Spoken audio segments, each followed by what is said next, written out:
नेवपूर येथे रस्त्याअभावी आदिवासी विद्यार्थ्यांचे हाल, पक्क्या रस्त्याची ग्रामस्थांची मागणी।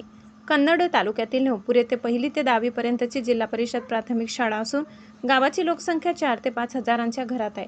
गावात इतर विकास कामे झालेली असली तरी शाळेत जाणाऱ्या आदिवासी वस्त्यांमधील विद्यार्थ्यांना मात्र रस्त्याअभावी रोज मोठी कसरत करावी लागत आहे। नेवपूर येथील एकलव्य वस्तीतील 40 ते 42 मुले खेळणे वस्तीतील 25 ते 30 आणि आवारे व डेरे वस्तीतील 45 ते 50 विद्यार्थी रोज चिखल आणि नदी नाल्यांच्या खडतर वाटेने प्रवास करत शाळेत पोहोचत आहेत। मोलमजुरी करून उदरनिर्वाह करणाऱ्या गरीब आदिवासी कुटुंबातील पाल्यांना शिक्षणासाठी दररोज जीवघेणा प्रवास करावा लागत आहे। या तिन्ही वस्त्यांना जोडणारा पक्का रस्ता त्वरित तयार करण्यात यावा अशी जोरदार मागणी लोकप्रतिनिधी व शासनाकडे केली जात आहे। मुख्याध्यापकांची प्रतिक्रिया। या संदर्भात शाळेच्या मुख्याध्यापकांनी सांगितले, या तीनही वस्त्यांमधून दररोज किमान 100 ते 115 मुले शाळेत येतात। रस्ता नसल्यामुळे पावसाळ्यात चिखल तुडवत आणि अडचणीतून मार्ग काढत त्यांना यावे लागते। विद्यार्थ्यांची ही गैरसोय दूर व्हावी यासाठी रस्त्याचे काम होणे अत्यंत गरजेचे आहे। विश्वर सरकार प्रतिनिधी मुख्तार सय्यद।